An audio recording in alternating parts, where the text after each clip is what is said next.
Good morning. Finally starting, calling to order this meeting of the House Committee on Children, Families, Finance, and Policy. We will start. We have a few folks still running late, but you know what? Let's we'll have the clerk take the roll as usual if we can. Ms. Khan. Chair Pinto. Present. Vice Chair Keeler. Present. Lee Daniels. Present. Representative Bliss. Present. Representative Coulter. Present. Representative Davis. Present. Representative Hansen. Representative Hemmingson-Jaeger. Present. Representative Hicks. Present. Representative Hudson. Present. Representative Kotyza-Witthuhn. Present. Representative Lee. Representative Nelson. Present. Representative Pettis-Vega.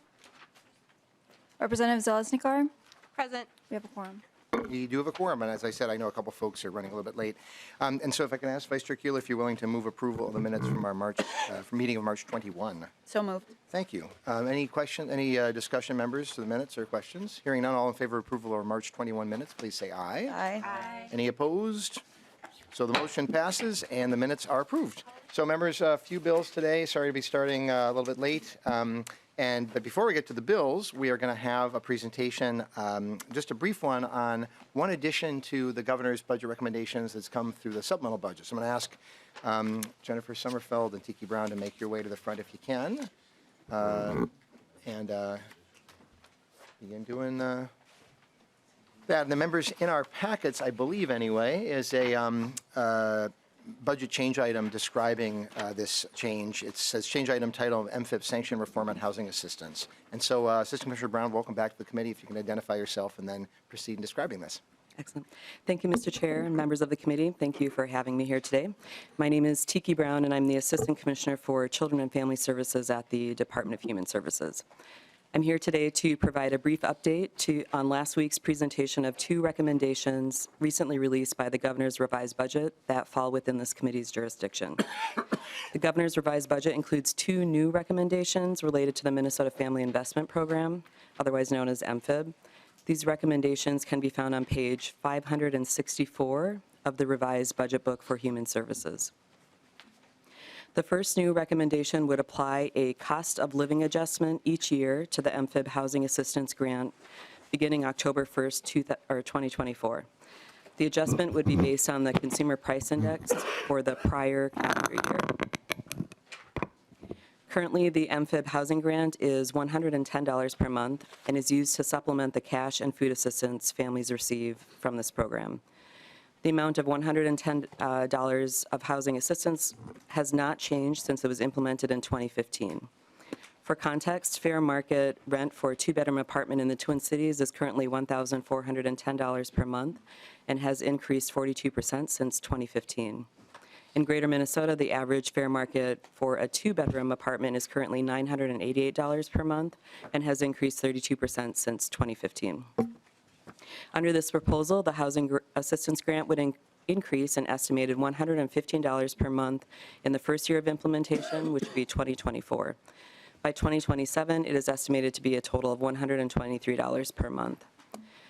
A cost of living adjustment will allow the MFIB housing grant to increase incrementally over time, helping families with children, keep up with the cost of housing. Then please, continue. Thank you. The second proposal is the MFIB sanctions reform. While new to the Governor's revised budget, this recommendation has already been heard in this committee on February 21st as part of Representative Norris' House File 466. As Representative Norris explained in his presentation, the MFIB sanction policy is extremely complicated. Parents receiving assistance from MFIB can lose some or all of their family's assistance if they are not complying with the complex program rules. The current sanction process also involves extensive frontline worker time and resources. The proposal reforms MFIB sanction policies by balancing participant accountability, program predictability, and administrative ease for frontline workers. The sanction reform proposal eliminates distinct sanction policies based on how long someone has been receiving MFIB, increases the incentive to cooperate more promptly by restoring full benefits when participants return to compliance, and eliminates the need to keep counts of sanction occurrences dating back to 2003. Under this proposal, a sanction would result in a 5% reduction of the cash portion received by the family rather than the current framework of having different percentages of 10% or 30% of the full grant amount. This change reduces complexity for frontline workers and ends the overly harsh treatment of families living in deep poverty who turn to the program for help. This program also simplifies how cases are closed for noncompliance with program rules. Currently, caseworkers need to keep track of sanctions on a running total over the lifetime of a case, whether that occurred a month ago or even a decade ago. Under this proposal, a family's case will be closed due to 7 consecutive sanction occurrences. Once a parent is in compliance, the sanction count would start back to 0. And finally, this proposal expedites the process of restoring benefits. If a parent comes back into compliance by the 15th of a month in which a sanction is being imposed, the sanction amount will be restored that month. Right now, benefits cannot be restored until the following month. While this proposal reforms sanction policies, it's important to point out that only 2% of MFIB cases, or about 500, have a sanction in any given month. Research findings suggest that many sanctioned recipients fail to comply with program requirements not because they are resistant, but because they face barriers that make it difficult for them to meet such requirements. Families with children turn to MFIB due to a job loss, health crisis, homelessness, or other events that leave them deep in poverty. Reforming sanction policies will positively impact these families so they don't lose most or all of their benefits when they are sanctioned. That's all. Thank you. Thank you so much, Commissioner Brown. And thanks for your work. So members, so these are, just to sort of make sure we're all clear on this, these are proposals that may be included in our budget bill next week. They've come out pretty recently, so that's why we're sort of receiving it just as a presentation. Assuming that they do move forward, then of course the language will be in front of us as part of that. So we'll see though if members have any questions for the Commissioner about the proposals thus far. And so seeing none, thank you so much, Commissioner Brown. I'll note also in context of the supplemental budget that there is, I'm aware of an increase, just in our jurisdiction, an increase in the budget request relating to the new Department of Children, Youth, and Families, and I believe also an expansion in the number of students that be served in the pre-K program that relates to changes in the formula. And those are, I think, the sum total of supplemental budget items. I'll maybe turn to our jurisdiction, see if I'm missing anything from House Research or Fiscal. And I seem seeing head shaking, so there we go. Commissioner Brown, thank you so much. And so all done. I didn't see any questions from anybody, so we'll go with our first bill then. And Representative Greenman, make your way on up. And I'll ask Vice Chair Keeler if she's willing to move to bring House File 2753 before us. So moved. Thank you. Representative Greenman, so glad to have you with us. Don't think you have any amendments, so please proceed in presenting your bill. Thank you, Mr. Chair and members, and it's nice to be here. This is my first time in this committee. Yeah. I'm grateful for the work you do. And I'm also grateful to present House File 2753 to support the Family Enhancement Center with an appropriation of $360,000 in 2024 and $360,000 in 2025 to support their important work. The Family Enhancement Center has a 30-year track record of serving kids and families who've experienced trauma and child abuse.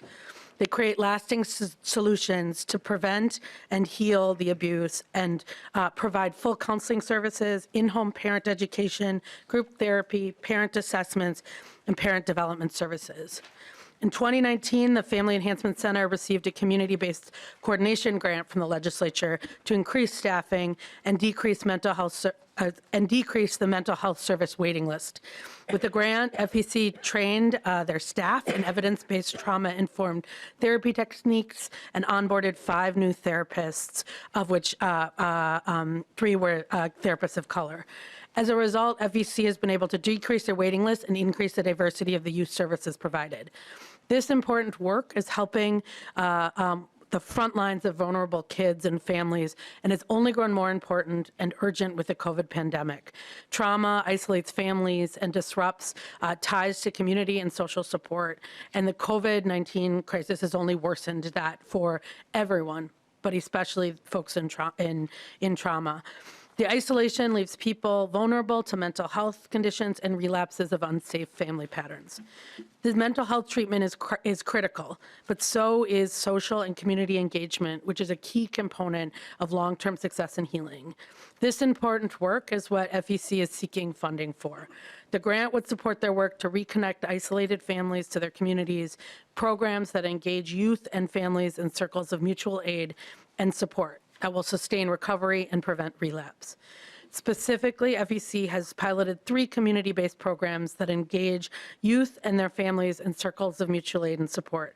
The NEST program, a family mentoring program, a parent mentoring program, Fall Call to Movement, a community-based initiative to increase healthy activities and support recovery with mental health conditions, and Cook to Connect, a parent and child cooking activity that encourages attachment and community connection. These pilot programs work directly to engage vulnerable youth and their families in activities that create social ties in their community and support healthy lifestyle choices. With that, the Family Enhancement Center has a whole set of folks here, but I think we have a few testifiers to talk about the great work they do to keep kids safe and families intact. Thank you so much, Representative Greenman. So I think we've got Libby Bergman up next. And I'll note, just a reminder, folks, to all the testifiers today, we're pretty tight on time, so we're asking folks, I think we've given a total time for each presentation and keep things tight. Bergman, Ms. Bergman, welcome, and please identify yourself and proceed. I'm Libby Bergman, and I want to thank Chair Pinto and this committee for hearing our testimony today.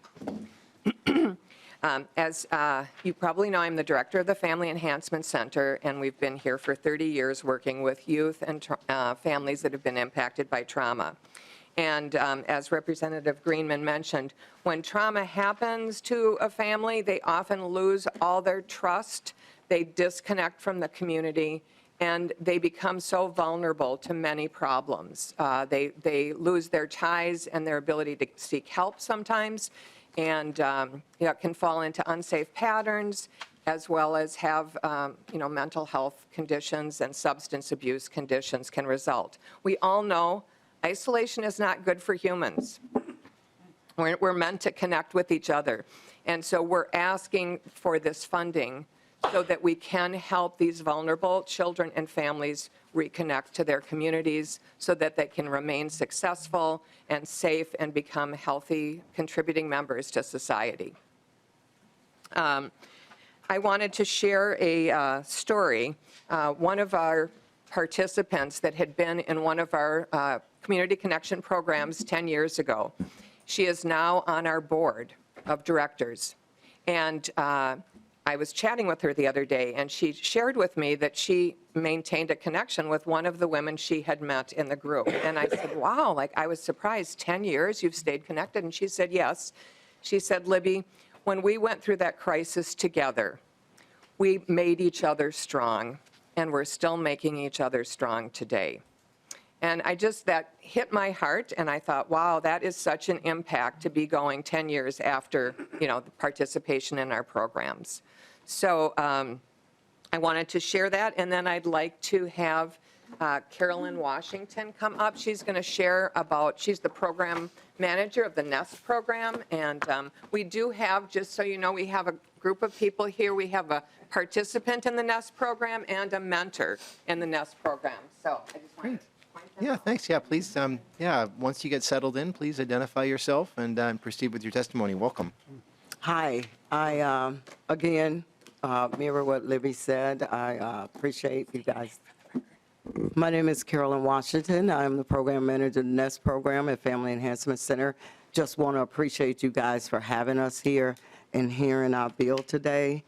I want to talk a little bit about the NEST program. It's a family mentoring program at Family Enhancement Center. We help strengthen families by providing support and access to resources to keep kids safe. And I have a short testimony from one of our families that we serve. And I will read it now. My name is Julie. I'm a 60-year-old grandmother of a 7-year-old grandson. He's been with me going on 2 years. There have been multiple behavior issues. Being able to have some time apart has been critical. We was introduced to Peggy in May of 2022. Peggy has been a perfect match and an extraordinary support to me and my grandson. She have taken him out to summer activities, indoors, outdoors, some of which I would never have been able to do because of my health issues. I have been made to feel like I have a lifelong friend and a family member. Words from one of our volunteers. I believe in families, and reaching back and helping families have been well rewarded. I've been given a great opportunity to give back to others by mentoring through encouragement, friendship, and sharing of resources made available at the nest. Each member can find their place in a functioning society. Thank you. Thank you so much. I would like to introduce Holly Yeah, Clark. yeah, come on up, yeah. I should say we're over the allocated time for the bill. No, come on up, yeah, no problem. But I'm just going to ask you if you can to keep it pretty brief, but definitely do want to hear from you. And so once you get settled in, identify yourself and proceed. Hi, I'm Holly Clark. I'm a therapist at Family Enhancement Center, and I can make it quick. No problem, yeah. So I wanted to share a story about a community engagement event that we had and how that directly impacted some of our families. So this past summer, kind of early into the fall, we started a back to school event that we hosted at a local park, and we had contacted with another local nonprofit, and they were able to donate backpacks. And so we had this as an opportunity to come together and also get support or services that they may need. Staff provided a kind of a potluck type style meal for the families, and we had a good chunk of families come out and really just be together and connect. And as this has already been spoken to, we know that abuse and trauma can cause isolation, so that connectedness and sense of belonging was really important, and I know really dear to a lot of our hearts to see our families connect with one another and just really enjoy each other and be present in the moment. Trauma can often keep us in the past or have us anxious about the future, and these families were able to just be together in the present moment. I had a teenage client who had recently moved back to the cities and was in a more rural setting before and was feeling some anxiety about this change, and she was able to connect with myself, other teens there, and then a therapist that was going to be covering for me during my family leave. And I think having that time together in a setting that was more casual and fun really helped build their connection as well. We also had a family that was able to get resources, such as the backpacks, and just be together and have fun and play games. And that's really what we need, is that connectedness. And I appreciate that about Family Enhancement Center. We are able to have those opportunities for families, and that's something we really thrive to have as often as possible. Thank you for your time. I appreciate it. Well, and thanks for yours, and thanks for your important work, and to all three of the testifiers for your work. We appreciate it. Any member of the public who wishes to testify on the bill? And not seeing any, and so we're going to move to member questions and discussions. Discussion. Any members of anything that they want to ask or say about the bill?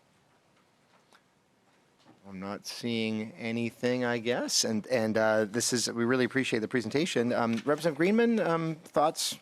Oh, pardon me. One moment. Oh, I'm so sorry, Lee Daniels.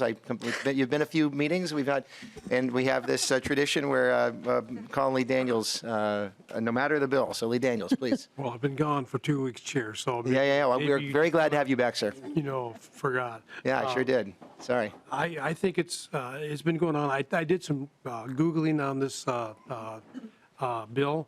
Okay. And on the Family Enhancement Center, and what I saw was positive. Reviews were good, and it seems like they're doing a good job.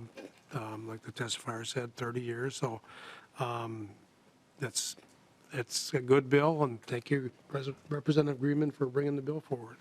Thank you so much, Lee Daniels. Yes, and I'll notify folks bringing proposals before us. Lee Daniels will Google we'll check out your reviews on Google, no matter who you are. So just be aware of that. So, but in this case, we've got very good reviews, which is excellent. And so a nice lead in, Representative Greenman. Final comments from you. Well, thank you. Chair Pinto. Thank you, Lee Daniels. The last thing I'll say is, what the Family Enhancement Center is doing is working with families. Lots of them are coming out of the child protection system, really vulnerable folks who are dealing with and healing from trauma. And the idea of creating both the therapy work that they do and the mental health work they do, but also doing it in relationship to the mentoring and the community, building community and support is really a holistic way of looking at what families and kids needs to really to heal and to thrive in our communities.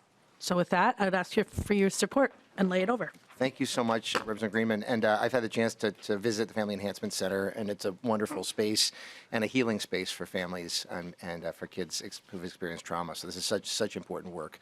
So thank you for bringing the proposal forward. Thanks to all for your work. And we've got a lot of tough budget decisions to make. We really appreciate you bringing this forward. So with that, the chair lays over House File 2753 for possible inclusion in our committee's budget bill. Thank you again, Representative Greenman, for being here. And Representative Bahner, you are up next if you are here, but she may not be, in which case we may be moving to, we'll get back to that bill. Why don't we do, so we're going to go to Representative Kotyza-Witthuhn. Would you be up for heading up? Maybe not? Sure. Is that okay? Okay. Sure, Mr. Chair. Okay. Give it to you on your way. We'll keep an eye out. Yep. Thank you all again for being with us, Family Enhancement Center. Good. So Representative Kotyza-Witthuhn, as she is heading up to the front, moves that House File 2864 be brought before the committee. And there is an A2 author's amendment. That's correct, Mr. Chair. Yeah. It's mostly a technical amendment based upon some reorganizing some additional language and adding a few cross-references, making the bill a little bit more clear about the deposits beginning at birth instead of at kindergarten entry age. So I'm thinking, I know there's another amendment as well. I'm just thinking this through. I'm kind of inclined to consider the A2, maybe have a discussion about the bill, and then move to the DE3. I'm not sure who's going to be offering the DE3, but is that acceptable to maybe Lee Daniels or to whoever's going to be offering that, to kind of do that in that order? I feel like it's a help because that way we can sort of talk about the bill, the proposal, and then assess the DE3. But Representative Hudson, or you? So I'll defer a bit to our partisan research on this. My understanding was that the A2 was going to amend the DE, not the original bill. It is. Just going to, so the DE. Mr. Chair. Let's go. So Representative Kotyza-Witthuhn. Thank you. Yeah. So Representative Hudson, the A2 amendment is my amendment to amend the original text of the bill. And so I think the DE3 is the one that would be offered by Representative Hudson, perhaps. Correct. And so I'm thinking that we'll consider the author's amendment, discuss the bill, and then when we get to discussion, then at that point, you could move the DE3 if does that work for you, Representative Hudson? It does, thank you. Okay, good. Okay, great. So then, Representative Kotyza-Witthuhn, I think you described the A2. Any further discussion or questions about the A2? So just to get the bill in the form the author wishes, all in favor of approval of the A2 amendment, please say aye. Aye. Any opposed? Hearing none. So the bill's amended. So Representative Kotyza-Witthuhn, to your bill. Thank you, Mr. Chair. And members, before us today is House File 2864 as amended, the Mini Kids Act, KIDS, as in Kids Investment and Development Savings Act. The purpose of this bill is to assist every single child in Minnesota in opening a savings account, financial education, and later upon graduation from high school, utilizing those funds that have matured for college or career training. This proposal is based on a successful pilot program led by the City of St. Paul that the state partnered with the City of St. Paul back in 2019. And you have a handout in your packets from the Mini Kids Coalition. You'll see very positive results within the local community and just a little bit of financial support. So the data is really tremendous in that if somebody has just $500 in a savings account at graduation, they are 3 times more likely to attend college or other secondary education, and 4 times more likely to graduate. So it's really, it can really make a big difference. And you know, we know we've had, I think, a really positive conversation in this committee earlier in the session just about how important financial education is and helping folks move in that direction. But I'm happy to continue that on later on, but I just wanted to point out that data really quickly. And since we are short on time today, I would be happy now to introduce my testifiers to provide a little bit more detail on both the pilot program and then this proposal going forward. That would be great, yeah. So Christy Snyder, I think is the first one. Yeah, come on up. Once you get settled in, please identify yourself and proceed. Thank you. Hello, everyone. Hello, Mr. Chair. My name is Christy Snyder, and I'm the director of the Twin Cities Opportunity Youth Network at Youth Prize. I'm grateful to be here today as part of a wide and committed team trying to bring many kids' child savings accounts to open up to a wide variety of post-secondary options to all children in Minnesota. And I'm so grateful to you for championing this bill. Many kids would collaborate with families to open up custodial accounts with a $50 seed deposit for every baby born in Minnesota and a $100 seed deposit for every baby born to a low-income family in the state, starting July 1st, 2024. This will jumpstart savings for 70,000 Minnesota babies born each year. In designing with families, we've been thoughtful of our state's goal of ensuring 70% of all Minnesotans have attained a post-secondary certificate or degree. And while with these babies, we'll have a long way to go, it's an innovative program such as these that change the trajectory of what can be achieved, both for the babies and their families.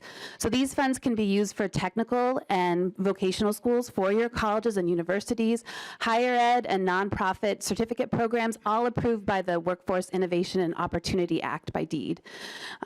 It's important that we also include the partnership grants. This is a critical component of the element of the mini kids, so that local communities can apply for grants to really shift the narrative. So they can use marketing, community engagement, programming, wraparound support, staffing for local coordination, and build up the mini kids accounts with additional deposits. This is a new narrative for Minnesotans. The startup grants are for new communities, so that 50% go to the metro area, 50% to greater Minnesota, and then also for existing child savings accounts. And Youth Prize is named as the intermediary. I know that there's been some controversy about having the named intermediaries. Whether it's us or whether it's somebody else, Youth Prize manages and regrants public and private funds, which means we shoulder a significant compliance burden and work to build the capacity and ensure that compliance of our subgrantees. We've learned a lot. We have appropriate resources currently at our organization. In fact, Youth Prize has distributed over $50 million in our tenure. We have a large compliance officers, and we currently do distribute state funds successfully. I'm so excited about many kids. I'm so excited about what it means for our state and what that means for the possibilities of our economic vitality moving forward. So thank you so much, Representative, for authoring this. And thanks, Ms. Snyder. Thanks for your testimony. Thanks for your work. Munir Karcher-Ramos is next. Please, once you sit down, identify yourself and proceed. Mr. Chair and members, my name is Munir Karcher-Ramos, and I'm the Director of the Office of Financial Empowerment with the City of St. Paul. In 2019, as our chief author mentioned, the state legislature appropriated $500,000 to the City of St. Paul to launch a pilot children's savings account program, which we call College Bound St. Paul. And for us, we were really interested in the City of St. Paul for launching a CSA because of the broad research evidence. As our chief author mentioned, again, I just want to repeat it, is that children who have anywhere between $1 and $500 in a savings account are 3 times more likely to go to college and 4 times more likely to graduate. It's less about the amount of money in the account, but that there's an account there at all. The account provides a tangible conversation between a parent and a child, a tangible account for the community to invest in, and tangible hope for the possibilities of what the future may hold, for the child. With that said, the city used the pilot funds to launch College Bound St. Paul, a CSA program starting at birth for every newborn born in the city of St. Paul. $50 is placed in the child's account, and they're able to earn bonus deposits. Families are able to deposit funds into their accounts as well. Again, that launched January 1st of 2020. We have now over 9,500 children enrolled in the program with over $1.1 million in savings. The average account size is $129, and the largest account now is over $6,500. And each of these children are just turning 3 years old.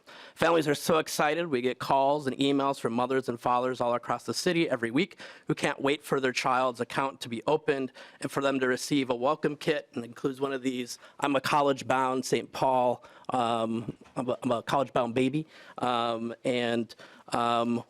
Also in our work, we're really thinking about, there's a letter here from Craig Leopold, the owner of the Minnesota Wild, who's the co-chair of College Bound, who's really states, how this bill is moving from a citywide pilot to a statewide policy, that there's several learnings we believe should be held in a statewide program, and I'm not going to go through all of them, but some of them is that it should be universal enrollment eligibility, automatic enrollment with opt-out options, automatic initial deposit, ongoing investment over time, and that the accounts are safeguarded, meaning they're custodial accounts, and that way it doesn't impact, individuals' benefits and that sort of thing. And then the last part, are those local coordination grants, both the expansion and startup grants. So in closing, Mr. Chair and members, this piece of legislation would move the state of Minnesota from pilot to policy, making Minnesota the 18th state with a statewide CSA program.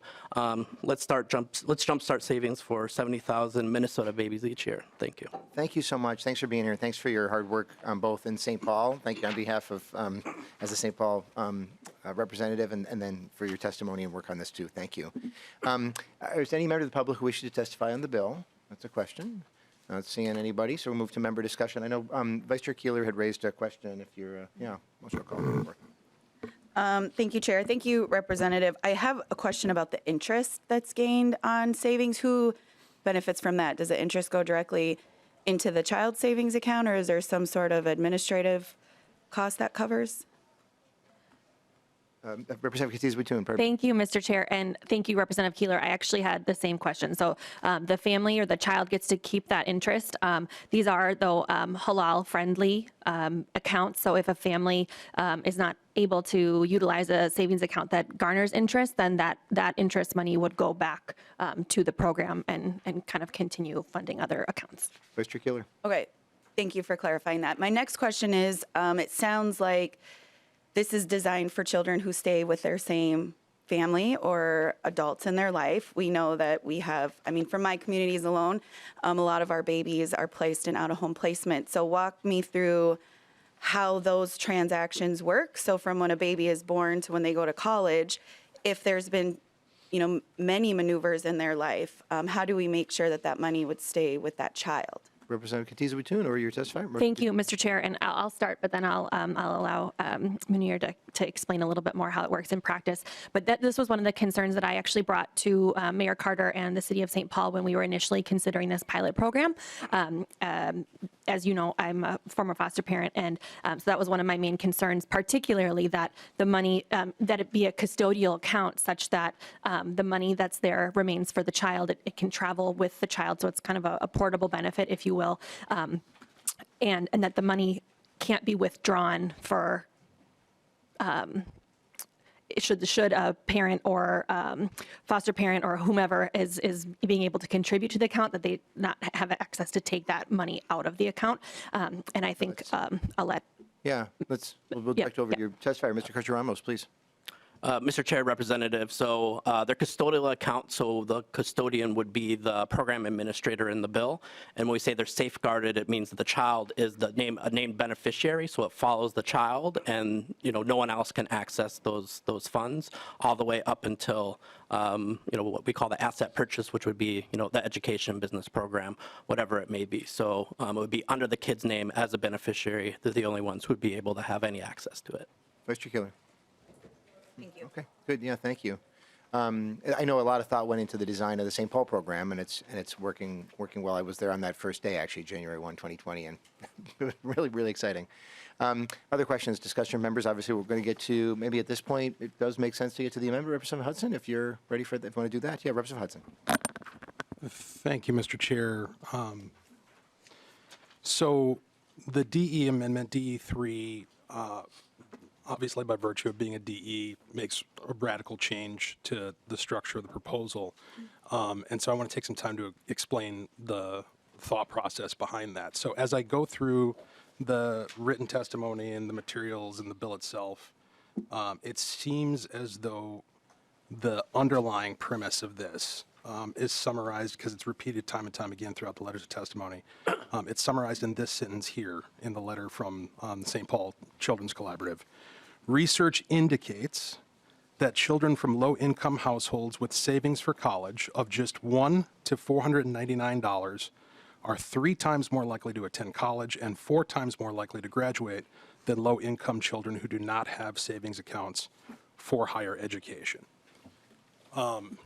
Taking that correlation for granted, the premise seems to be that it is the having of the money in an account and the having of the account that has some sort of causal relationship to the kids being more likely to go to college and more likely to graduate. And what I would submit is that what we're actually seeing here is that the values, priorities, habits, and practices that exhibit themselves in seeking a savings account and making deposits into it, that those values, habits, and practices are what translate and exhibit themselves in kids being more likely to attend college and more likely to graduate. And so the idea that by just handing people an account and handing them money to put into it, that that's going to translate into the same correlation and outcomes. I think especially when you're looking at a pilot program that started in 2019 and here we are less than 5 years later, it's a fairly dubious notion. And I think we can do this a lot simpler than it's currently being proposed. I mean, under this proposal, not only do we have the named intermediary youth prize that, according to one of the one sheets here, is going to be getting $570,000, over $500,000 to administer this thing. But they act as the program administrator, as opposed to the Department of Education under the original bill before the author's amendment. And they get to select a financial institution, one, that's going to hold this money. And I appreciate Vice Chair Keeler raising the issue of interest, because the interest that you earn on your account is only part of the interest that is earned on the money that is held in that account. That's how the bank makes its money. And so what this does is this ensures that on an ongoing basis, some financial institution chosen by Youth Prize is going to be making guaranteed amounts of money based on guaranteed deposits from public funds. I think we can avoid all of that. I think we can save everyone a whole lot of money, especially the state and the taxpayer, by utilizing and leveraging the existing 529 accounts, college savings accounts that already exist. And so what this amendment does, what the DE3 does, is it instructs the commissioner to make seed deposits in the same amount as this bill, $100 for a child who's eligible to participate in free and reduced lunch, $50 for other eligible children, and the eligibility requirements are similar, if not identical, to the ones that are in your bill, Representative Kotyza-Witthuhn. And really, it just simplifies the whole process, but then it goes back to that desire of seeking the account, seeking the deposit, opting in. Opt-in is buy-in, and buy-in is what I believe translates to a pattern of behavior and values that's going to improve the odds of these kids someday improving their lives by attending college and graduating. So I would hope that you would consider accepting the DE3. Thank you. Okay, and Representative Hudson, I'm going to consider that a motion to adopt the DE3 amendment to the bill. Okay. And Representative Kotyza-Witthuhn. Thank you. Thank you, Mr. Chair, and thank you, Representative Hudson, for obviously a lot of thought that you put into this amendment. I like the potential of 529 connection there. I mean, gaining a little bit more interest and making sure that folks are on the right track. One of my concerns, though, is that part of the problem, excuse me, is that we know how many Minnesotans are unbanked or underbanked, and I think that due to a variety of issues, whether they be cultural, whether they be language-based, people in Minnesota, many people in Minnesota, just they have a little bit of a fear going into a bank, setting up an account. I think utilizing a 529 is kind of another step up for people who even know what a 529 is. So I think that there's a lot of financial education that needs to go into a program like this, and I think that that's one of the essential parts of the partnership with community organizations that we've included in the bill, the local partnership grants. And so I think, that's one part that's not included in your bill, but I would be happy to explore how we may alter between a savings account and an investment account. I think that is really a point well taken. That could kind of potentially expand the money that the state is providing, but also that the family can provide. So I just think it's really important that we help people enter the world of banking and savings in order to really encourage them to begin, because even folks who are making middle income, upper middle income, life happens, right? And so you don't necessarily always take the step to open up a savings account or a 529 before it's too late. And we don't know what we don't know.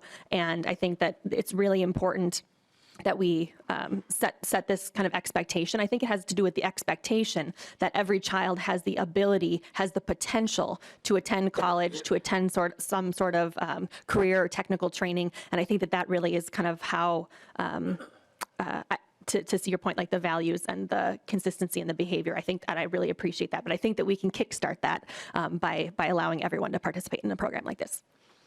So I would ask members to vote no. Okay, thank you. And of course, we're going to give the author of the motion the last word. Representative Zalesnikar is next on the list. Representative Zalesnikar.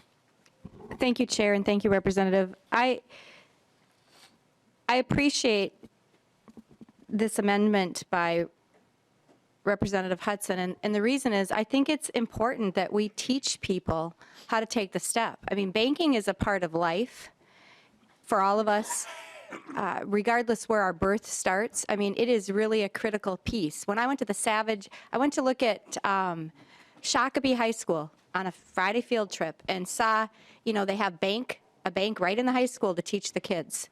This is something we spend in this committee hours talking about early childhood, community education.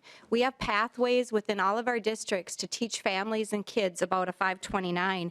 And whether they're low income or lower middle class, or they need to all learn this. This is stuff that would be valuable at any bracket, because that interest and the points on the interest being made are very valuable and very valid. And I think that it gives families the flexibility that they need. It teaches children.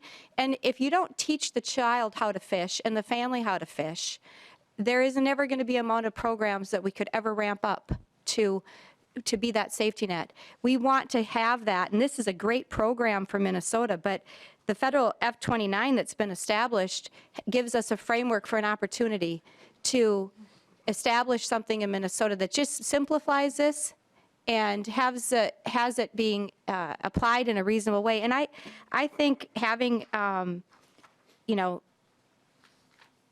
people know people know ATMs. People know a lot of things about banking today. So I would not underestimate the ability of all people, and through our systems, through public education and community education and all those initiatives we do to teach a 529. If we want to do it, that's definitely going to happen, because we have the wherewithal to do it. And I think that this is a reasonable amendment that gives a pathway that is cleaner and is going to give the outcome that representative that brought the bill, and I thank you for bringing it. I think it has a lot of merit. I think really listening to this 529 is something that is going to give parents the flexibility they want and give the child the opportunities they need in a teaching way. So thank you. I hope you consider this. I think it's a great amendment. Thank you, Representative Zalesnikar. It looks like the bill's author wants to respond to some comments made. Representative Kotyza-Witthuhn. Thank you, Representative Pinto and Chair Pinto. It's very early, guys. I haven't had any coffee yet. Right. Thank you, Representative Zalesnikar, for your comments. I think, one thing to consider is that for people who have never even set foot in a bank, I want to be clear, I'm not underestimating Minnesotans by any stretch of the imagination. I think that it's our job as a state to provide education, to help lift people up.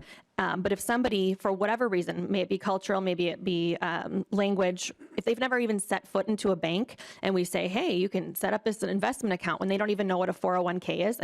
I can't say the data right now off the top of my head, but even the people who have access, who have a full-time job, who have an employer that's contributing to a 401k, they don't sign up for it because they don't know what it is and they just don't take that step. So I think that an opt-in program is the wrong way to go. But I think that the flexibility in considering how we could potentially explore the difference between a savings account and an investment account is worth considering. And so, like I said, I appreciate Representative Hudson bringing this amendment. I just don't think that it's the right step at this point in time. Okay, and back, and I guess before we go to the bill's author, I'll just remind folks, the bill itself is, to the motion's author, I should say, the bill's being laid over today, and I think regardless of what happens with the amendment, it seems like there's, continuing conversations to be had. But Representative Hudson, you get the last word on your own motion. Thank you, Mr. Chair, and thank you, Representative Kotyza-Witthuhn, for the forthright and robust discussion. I think you made my point. If folks lack their knowledge, the wherewithal, the cultural equipment, whatever we're saying the deficit is, that keeps them from being able to access the banking system, then merely handing them a bank account and a deposit isn't going to solve that problem. They're not going to know what to do with it after the fact.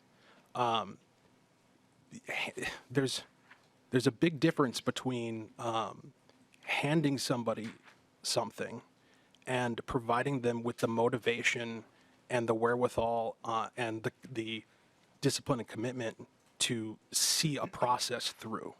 And I think the danger with the approach that your bill in its current form takes is that when parents get that sticker that says my baby is college bound, they're going to believe it.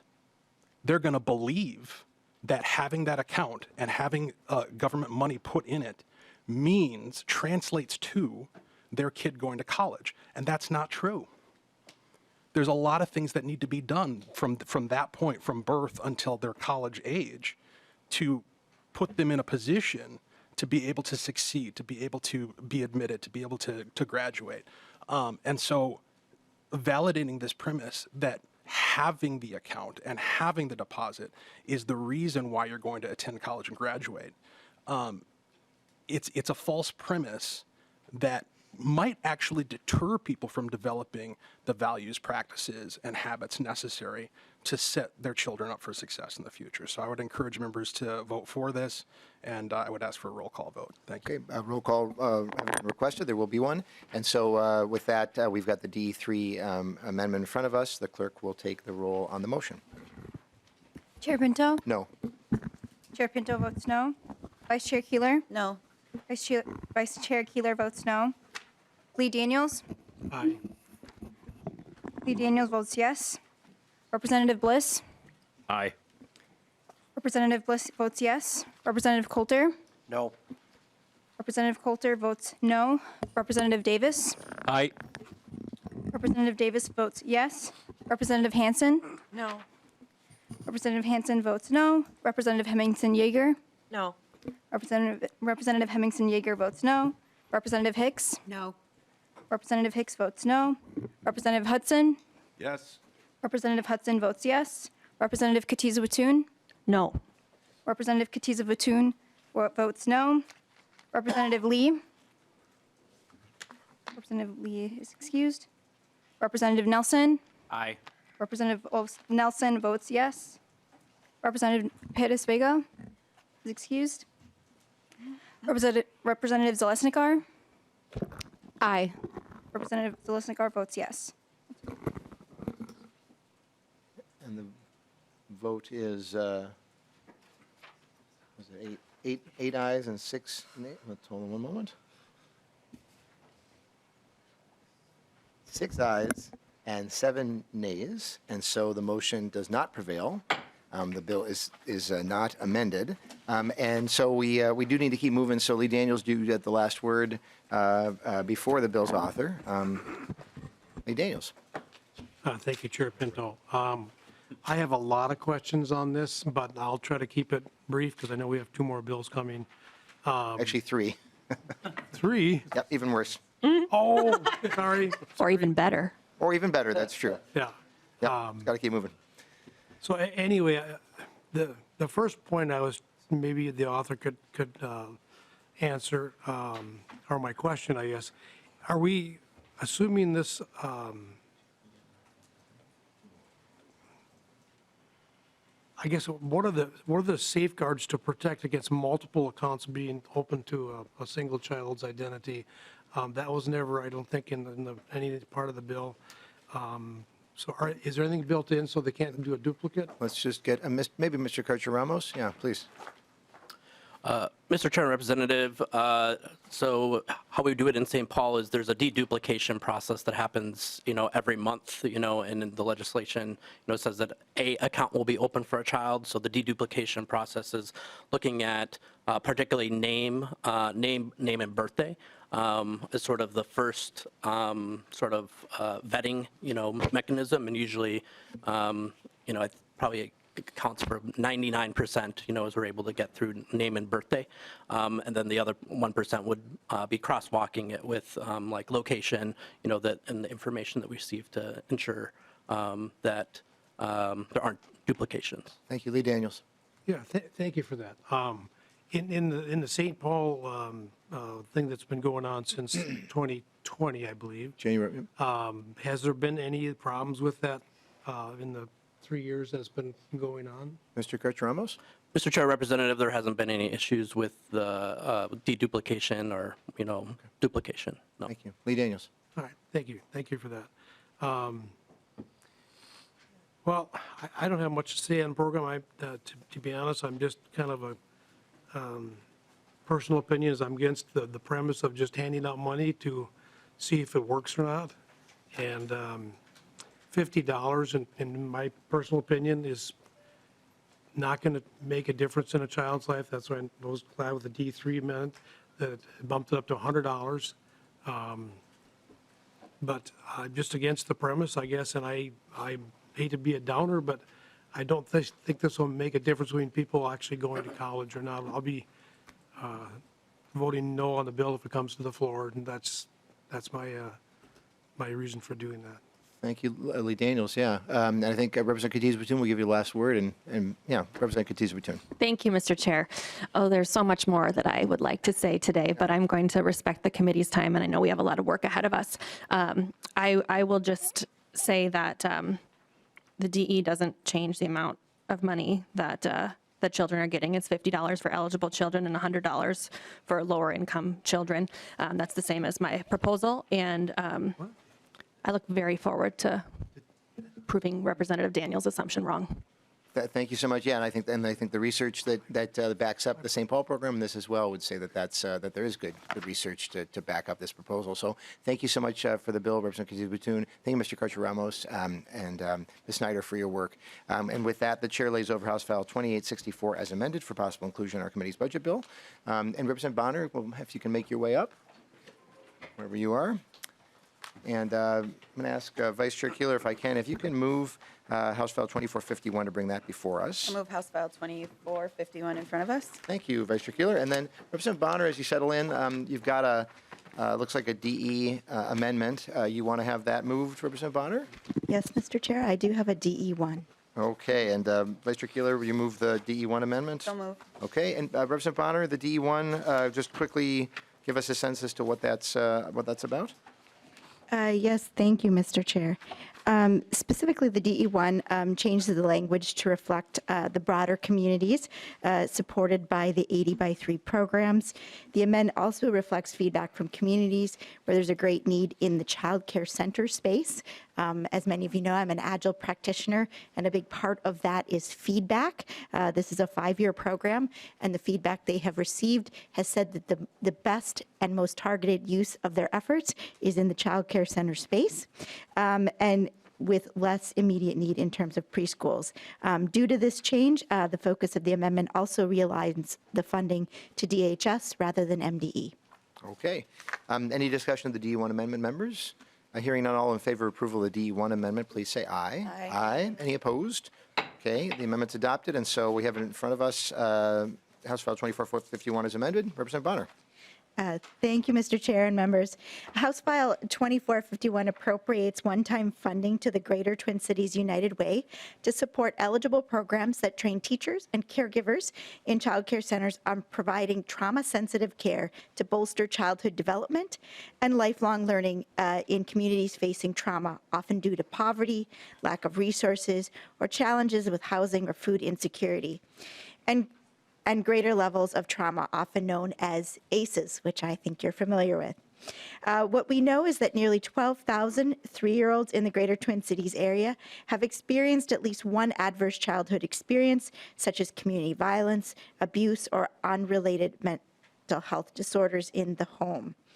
Without intervention, it is estimated that today's 3-year-olds will incur over $210 million per year in trauma-related medical costs when they reach adulthood, totaling about $3.3 billion over their lifetimes. The stakes are high for our littlest Minnesotans. The program before you was forged on the knowledge that 80% of the knowledge of the brain development and early learning is formed in the first 3 years of a child's life. A time when formative experiences are formed and lifelong success can begin. Knowing this, the United Way has formed the Resilient from the Start initiative in partnership with communities deeply invested in changing the path for our earliest learners to an experience filled with love, learning, and the foundations to thrive. This 5-year journey was designed to work hand in hand with community child care centers on the ground, doing this important work to find pathways to well-trained and healthy staff, healthy children, and ultimately healthy communities. It does this by training early childhood centers who are uniquely poised to mitigate the negative effects of childhood trauma in our kids through trauma-sensitive care in the position to affect long-term care. In short, in this process, they create trauma-sensitive professional development curriculum and training into classroom practice that is essential for quality care that buffers the effects of childhood trauma in our kids. Members, please join me in supporting House File 2451. Thank you so much, and you've got a testifier here. Please identify yourself. I'll say we're pretty tight on time, but so glad to have you. Please identify yourself and proceed. Thank you. Good morning, all members of the committee. My name is Diana Alvarez. I'm the Early Childhood Programs Director at Centro Tyrone Guzman, the oldest and largest Latino organization in Minneapolis. For more than 45 years, Centro Tyrone Guzman has been a space of transformational experience through the holistic approach to education, health, and wellness for the entire age span of Latino families in Minnesota.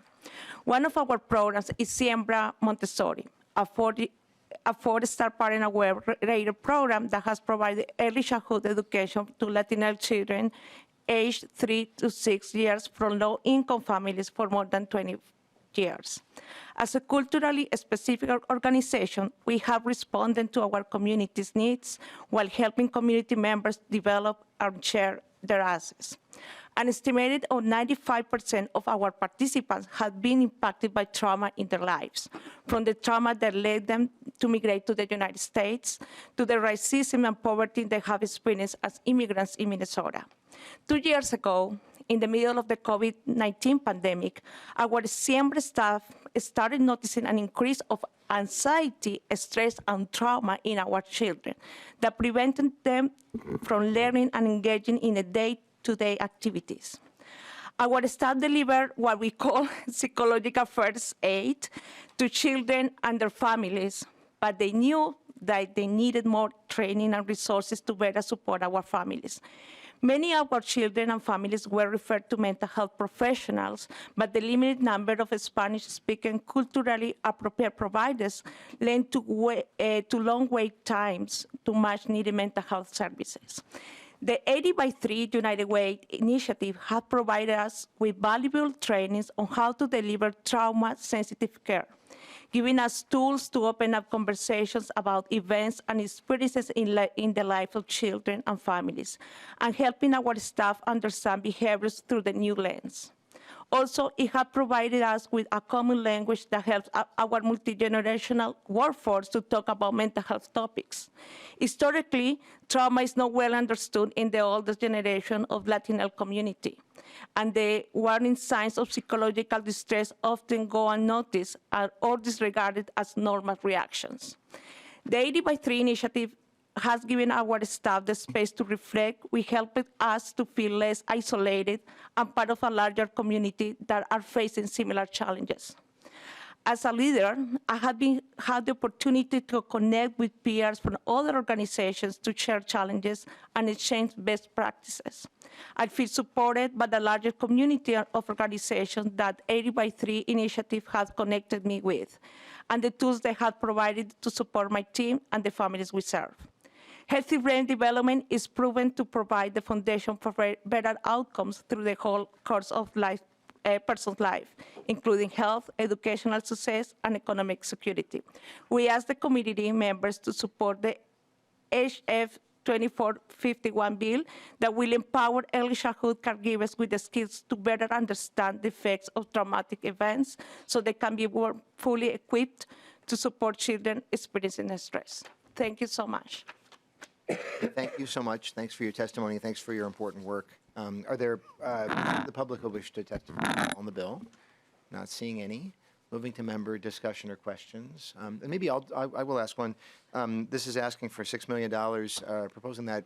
Is there a breakdown? Like how does that money, what does that go to? Mr. Chair, I do have Representative Bahner. someone here from the Greater Twin Cities United Way that may be able to answer that question. Okay, yeah, please.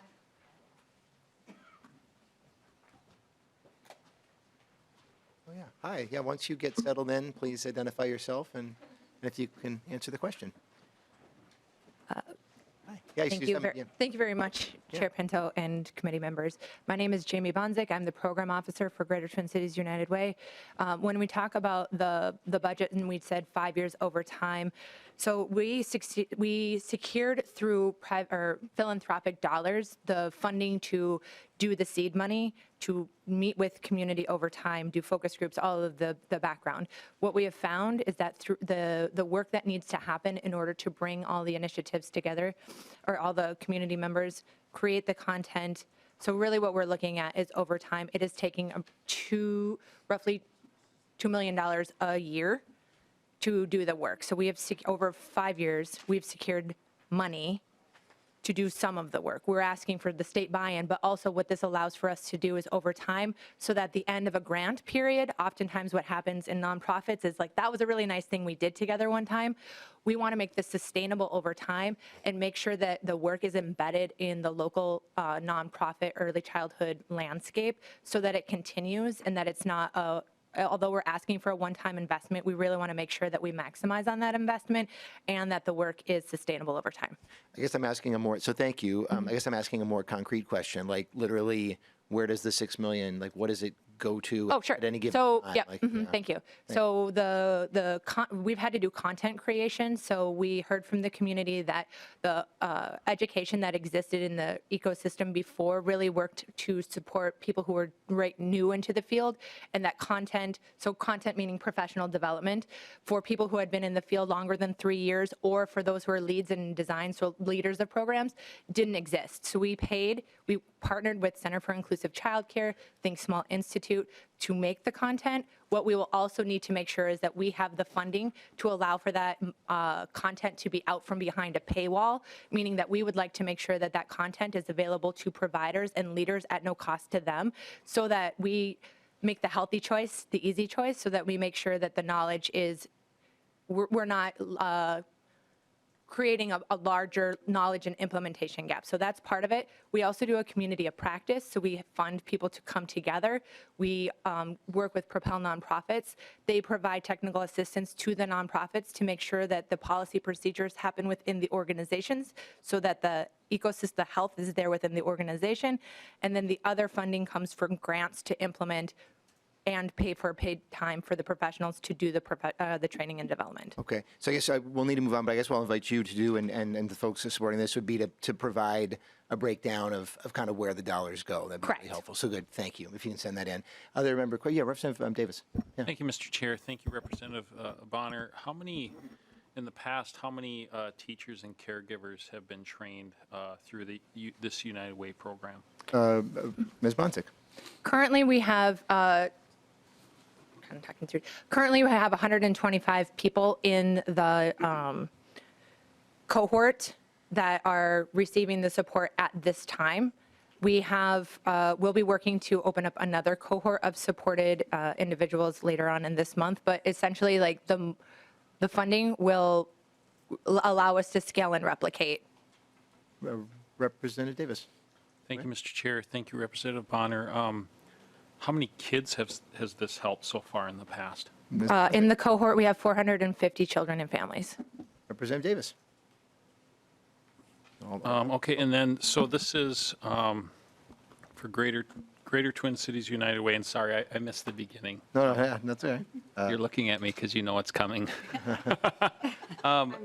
So how many kids does this help outside the Greater Twin Cities in Minnesota, and how many teachers and caregivers have been trained in Greater Minnesota outside of the Twin Cities metro suburb area? I'm going to start sort of asking everybody to have and that was a short question, but asking everybody to have short questions and short answers too, if we can, so we can, but I do want to make sure we fit in the other two bills, but Ms. We're Bonds. currently creating a toolkit and utilizing statewide organizations like Center for Inclusive Childcare and Think Small Institute to make sure that all communities in Minnesota have access.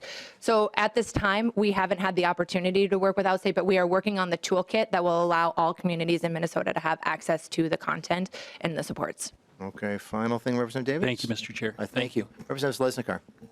Thank you, Chair Pinto, and thank you. My question is just a follow-up to 6.1 million is a lot of money, and my question is on the financial performance of the United Way, the distribution between Greater Minnesota and the distribution, how that looks, and secondarily, then exactly what the salaries are for top managers within the organization in the salary line. It may not have all that information. Representative Bahner, we'll go to you. But before we go to my testifier, I do want to just level set in case it got missed during my presentation, and I will apologize for that.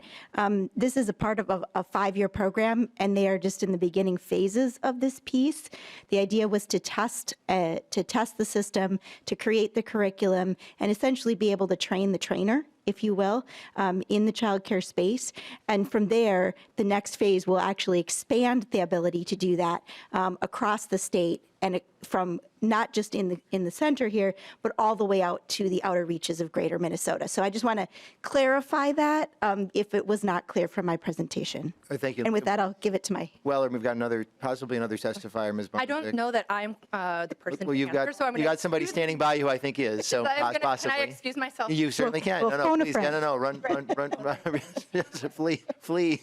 Yes, please identify yourself and Hi, thank you, proceed. Chair Pinto Thank and you. representatives. Really appreciate the time. My name is Susan Henches-Carter, and I'm the Director of Advocacy and External Engagement at Greater Twin Cities United Way. And I just want to thank you for asking this question, because it's not a question that we are unfamiliar with or haven't been asked before. And so let me just simply say that there are two things that are important here. The first is that we pay with the intention for equity. We pay like any other industry or field, respectfully, And we gather expertise and leaders that are paid fairly for their work. We do benchmarking across the field with all nonprofits and across the state to make sure that we are commensurate with other organizations our size. And I'm looking at Representative Hicks because I know she's been in this field too. As a 20-year practitioner, the other thing I would offer with gratitude and humility is that the United Way and other organizations, I think, are done apologizing for paying for expertise and being as sophisticated as other fields are in making sure we have the best and most qualified staffing. Thank you. Yeah, we're going to go back to Mrs. Lesnicar. Thank you, Chair Pinto. I asked a question, and the question was not answered. So there's no apology needed. I've been a leader, and I believe in equitable pay and believe that there are leaders in every industry that the state of Minnesota funds in nursing homes, assisted living, childcare, teachers. We do equity pay. I simply want to know, as a responsible elected official, how much we are paying for leaders in grant-funded programs versus leaders in other state-funded programs that are also equitable. So I need to know the percentage, not questioning the intent, not questioning anything else, but I want to know what that is. I can't see it on the financials. I'm a math person, and it's not broken down. So if you could answer that question, that would be helpful. Well, and to the extent that, I mean, it's, and it may be that this proposal may or may not be in the budget bill next week, and we can assess at that point. Ms. Henches, I'm so sorry. So you're listening. Henches Carter, it's no problem. Yeah, no problem. What you're able to provide now, please do, and then maybe Yes. some follow-up information you can provide, please. Absolutely. Thank you, Chair, and thank you, Representative. This is the hearty, good conversation I'm glad you're offering. So in all of our initiative work, we have a calculation of less than 10%. It's about 10% on the entirety of our initiative budget, which we will send to you in detail so you can look at that. So the Charities Review Council would say a standard of practice is 30% on every dollar is usually relayed for administrative costs, and the Greater Twin Cities United Way is really proud of two things: private-public partnerships and a reduced amount of an administrative cost ratio of about 10% on our initiatives. Here's what I'm thinking is, why don't you provide, I know there is the form that lists, being a charity that provides the information. If you could please get that to us to send out. I really do want to keep moving if I can. Representative Lesnicar, I'll give you the last word if you want, because I got to go to Lee Daniels and two more bills. So Representative Lesnicar. Thank you, Chair Pinto, and thank you for your response. If you could give a detail to the members of this committee, and I also want to know what the organization CEO makes for United Way that oversees all of the United Way. I think it's important that we have complete transparency like we do with all other programs, so thank you.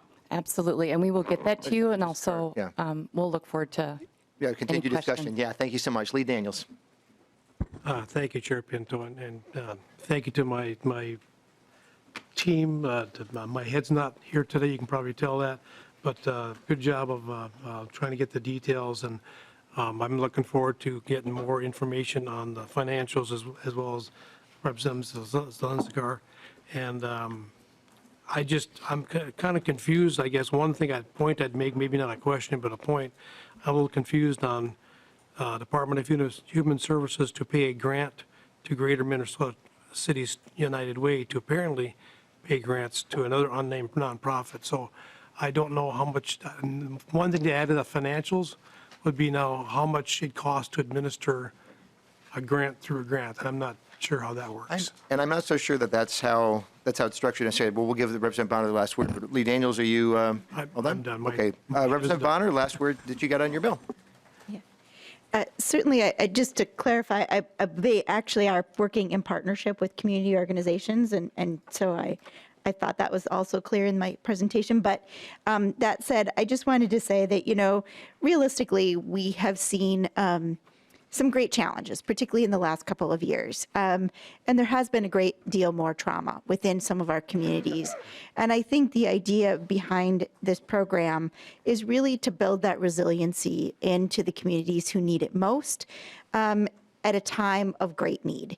And being that this is not something that is normally something that these individual organizations within our communities could necessarily spin up on their own.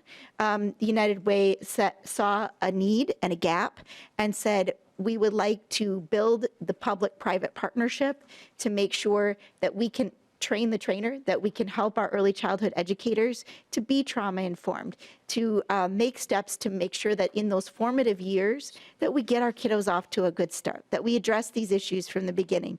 And with that, I will ask for your support. Thank you so much. I'll ask Ms. Sanchez-Carter to please send in the information requested. You can get it to Ms. Colburn or the CA, and we'll distribute it. Will do. With that, the chair lays over House File 2451 as amended for possible inclusion in the committee's budget bill. Representative Bahner, thank you for your work, and thanks, folks from United Way. And Ms. Bonzik, nice to see you again, and thanks for your work. So Representative Norris, please make your way to the front. I'm going to ask Vice Chair Keeler to move House File 2141 to bring that before us. So moved before us. Thank you. And Representative Norris, I don't see any amendments, and so please dive in. We are very tight on time. I'll just remind you in your testifier. So sorry about that. But please dive in and present your bill. That's all right. Thank you, Chair Pinto. We'll be quick. This is hopefully an easy bill. It's a bipartisan one. It's about good government and the state allowing our local partners to do their jobs more effectively. New county employees who will be administering programs like SNAP have to go through a training from DHS before they can begin working. However, counties like my county of Anoka are struggling to get their new employees through the required training in a timely and efficient manner. And it's not uncommon for new hires to have to wait 4 to 6 months to start as a result. There's several issues that are causing this. One is that the training typically only takes place once a month, so employees can only start around that once per month training date. Second, the trainings are limited to only 20 seats per class, and that's for all 87 counties plus the tribes. So counties may have to delay hiring or training for new staff if a particular once per month training is full. Third, counties can only reserve 5 of those 20 spots in the training, which limits the number of staff that they can onboard at one time. So this bill would allow counties who have the in-house resources to do so to pilot providing in-house training for certain programs for 1 year. It would give those counties more flexibility in their hiring and their onboarding processes while freeing up the spaces in the state-run training for smaller counties that can't do their own training. And this is not a problem that's unique to Anoka County. We've got letters of support from the Minnesota Association of County Social Service Administrators, St. Louis County, Wright County, Dakota County. So this is a problem that we're seeing all across the state. I think this pilot program and this bill is a common sense solution to a serious workforce and workload challenge for our counties. Thank you, Representative Norris. And Jessica Leth, please identify yourself and proceed. Thank you, Mr. Chair and members of the committee. My name is Jessica Leth, and I'm the Director of Economic Assistance for Anoka County. The hiring and retention of financial workers has been a concern for many years, but this concern has grown with the increase in work counties have experienced during the pandemic, and with the restarting of annual renewals in public health care programs, the needs for counties to be fully staffed is critical. Under the current training structure, when a county hires a new financial worker, they are required to attend training through the Department of Human Services to learn the basics of program policy. The training is offered typically 1 time per month by a schedule set by DHS and is capped at 20 seats for all 87 counties and tribes. If training is offered only 1 time per month, the training dates and available slots may not align with the county's hiring needs. This is a challenge when counties are experiencing multiple vacancies coupled with an unprecedented amount of work. There have been numerous times throughout the years when Anoka County has had to pass up qualified applicants because they had a conflict with the timing of the DHS training or there are not enough timing or training slots available. Anoka County is not unique in this experience. Many colleagues in other counties have experienced the same issues when trying to fill vacancies and train employees. Wright County experienced a period where, due to various circumstances, they did not have staff who were trained in family cash or child care assistance programs. When they tried to get staff into training, either training was not offered at DHS or the classes were full. Anoka County currently has multiple financial worker vacancies. If we are limited to set training dates and a cap on training seats through DHS, we will continue to have vacancies for months to come. Many of the counties that do have the resources and interest to do in-house training already have an extensive county training program for new staff that is done in addition to DHS's training.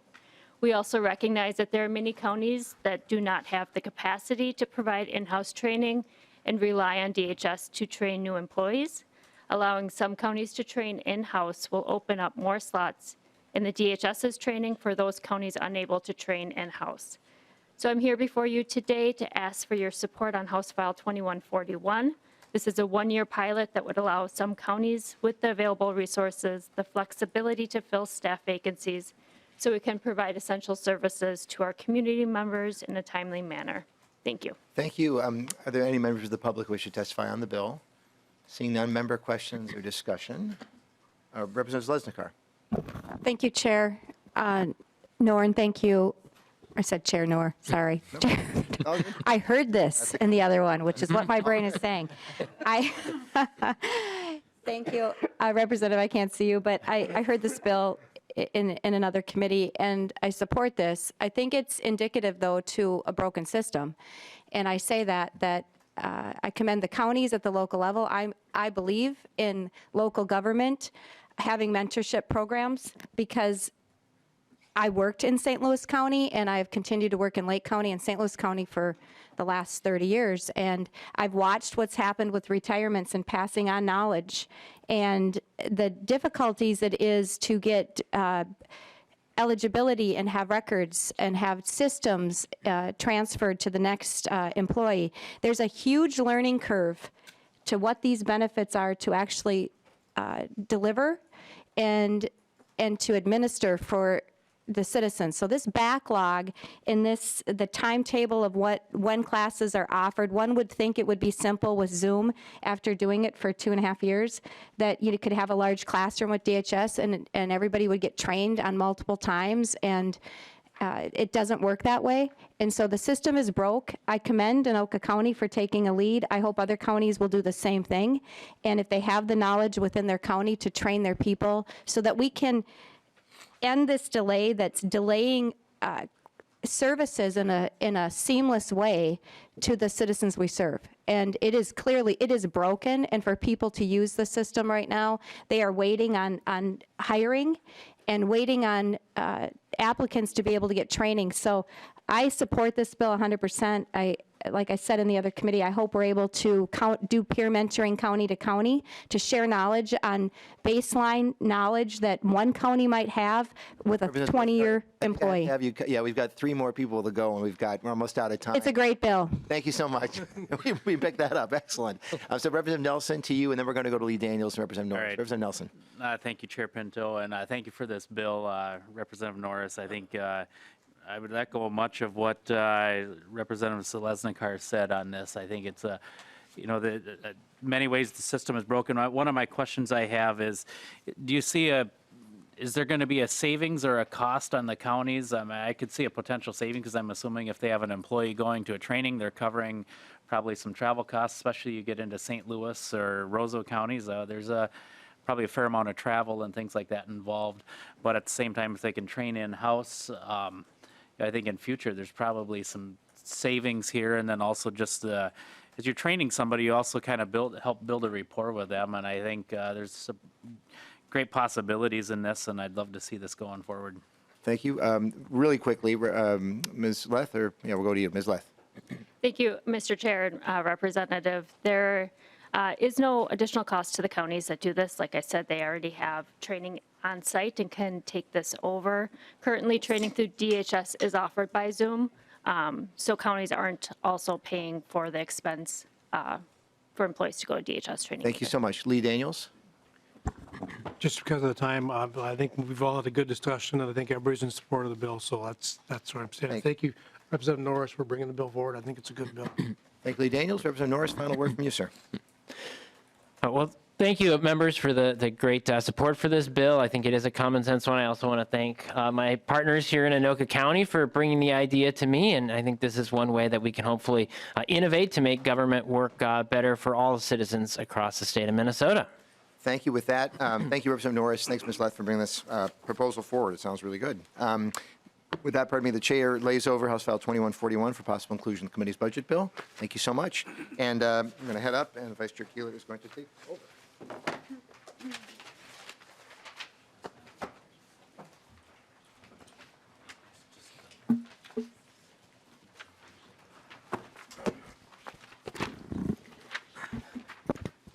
Chair Pinto, while you get settled, would you like to move House File 2292 in front of the committee? Yeah, actually, I think my motion, Madam Chair, is going to be to move House File 2292 to the Committee on Education Finance, and then I do have a DE1 amendment. Sure, do you want to go over your DE1 amendment? Yeah, thank you, Madam Chair. So members, the DE1 is, so the underlying bill is a vehicle bill. The DE1 is, it contains the administration's proposal for mixed delivery preschool, which, if it is funded, will be funded through the education, some portion of it funded through the Education Finance Committee. In any case, it's moving out of our committee and to that committee. And let me think, maybe we can talk about the contents of that, but I'd ask for members to support the DE1 amendments. I'd move adoption of that, Madam Chair. All those in favor of the DE1 amendment, say aye. Aye. All those opposed, say nay. Amendment is good to go. Go ahead. Do you want to tell us about your bill? Yeah, thank you, Madam Chair. And so, members, as I said, so the bill as amended now contains a proposal for mixed delivery pre-K. There's for 25,000 4-year-olds, providing access to preschool in a variety of settings. So it's, again, mixed delivery includes school-based settings. I'm thinking one of my kids was in school-based pre-K, another child was in preschool at a community provider, a Head Start as well, a number of areas there. I'd ask your members to support this, to send it on for consideration in the Education Finance Committee. Thank you, Chair Pinto. Is there anybody from the public wishing to testify on House File 2292? Seeing none. Member discussion?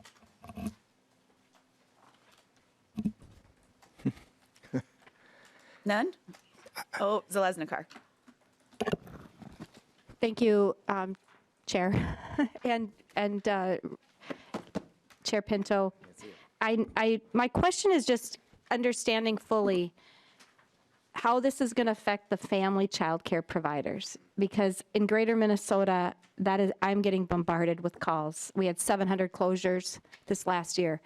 My biggest concern is how this plays out. I support many aspects of this. Obviously, we all want children to be, but from what the families are telling me is that you get the least amount of reimbursement for an infant and a toddler in family child care. You get the most reimbursement as the child gets older, which seems hard for me to comprehend, having been a person that cared for seniors, because the higher care, it was the opposite. So my question is just how this, in my mind, I envision that some family child care providers are going to see children leave and further implode childcare for families in Greater Minnesota. So I just want to fully understand this, Chair Pinto, because I want to make sure we have center-based and family-based. It's just that the opportunities are so different across the state. I want to make sure we don't have some gap here that we just don't understand, and that we aren't going to have something else fail significantly at a point when we can't afford to have any more family closures. And we actually need to increase family daycare providers. So if you could help me understand that, that would be great. Chair Pinto. Thank you, Vice Chair Curler, and thank you, Representative Zalesnikar. So first of all, directing your attention to line 2.20 in the bill. So family child care providers are absolutely, they will be preschool providers under this proposal. So right there, boom, we've got that covered.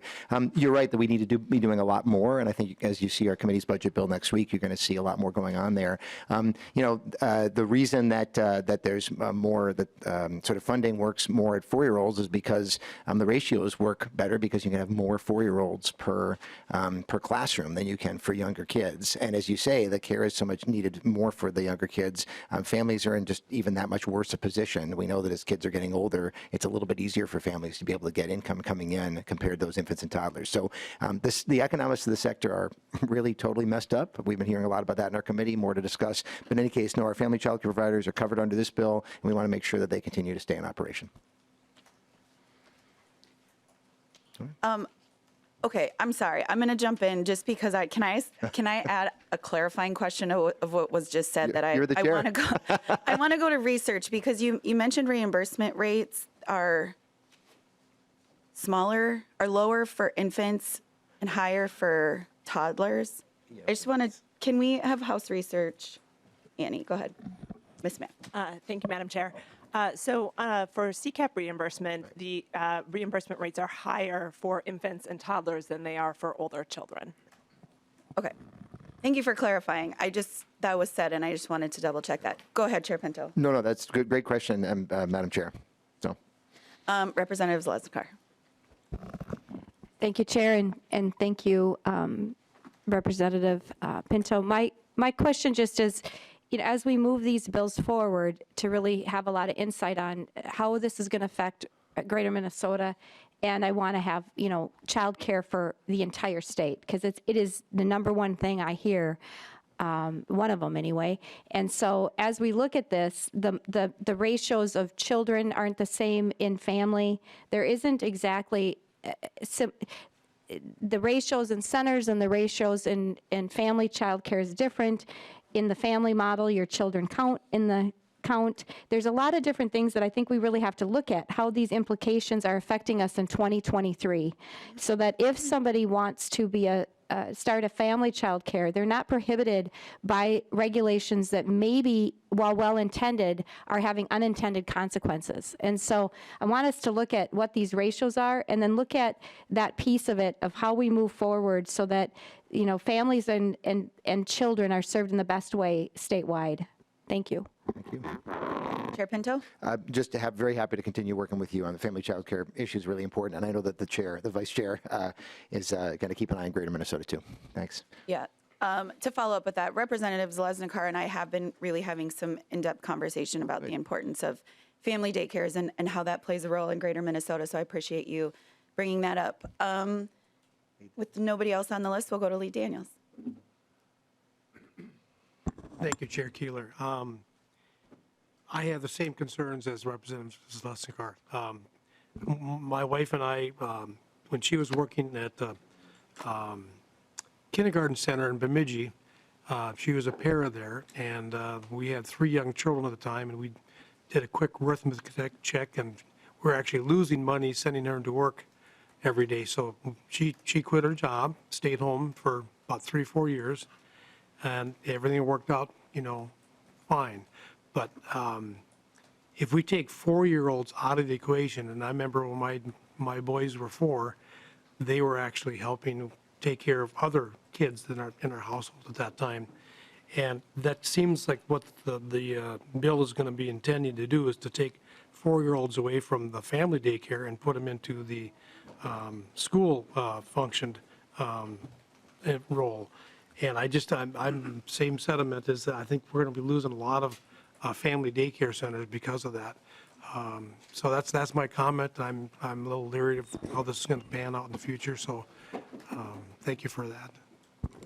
Chair Pinto? Thank you. Thank you, members of the discussion. I'll maybe just note that it is just so frustrating, isn't it, that the economics of the sector is so messed up that you've got the overworked, underpaid parents of 4-year-olds subsidizing the even more overworked, even more underpaid parents of infants and toddlers, and that we would have that be the factor. We want to make sure that every child gets off to a great start. Every child gets the high quality early learning that they need, and this proposal will do that. And I'd ask members to support it. Thank you, Madam Chair.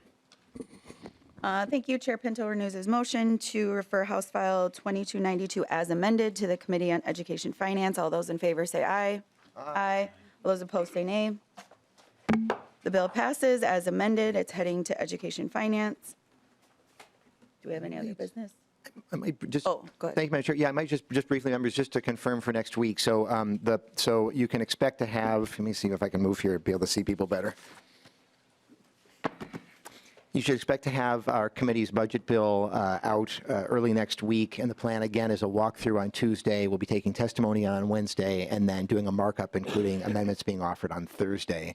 I don't know if members have questions about that, but I want to we're sort of at a key pivot point in the schedule, and I know we have a lot of first-term members, especially on the committee, and so folks have questions about that. Be happy to do that. Otherwise, I know that we're over time, too, but so I'm very happy to talk with folks. Please connect with me. There'll be a lot going on in the next week and a half, and thank you, Madam Chair. Yep, I would just add a reminder, too, that our Wednesday committee is over in CAP 120, so we will have options for virtual testifying, and give yourself a little bit extra time for the extra steps in the morning. So with that, we're adjourned. Thank you. Thank you, Madam Chair.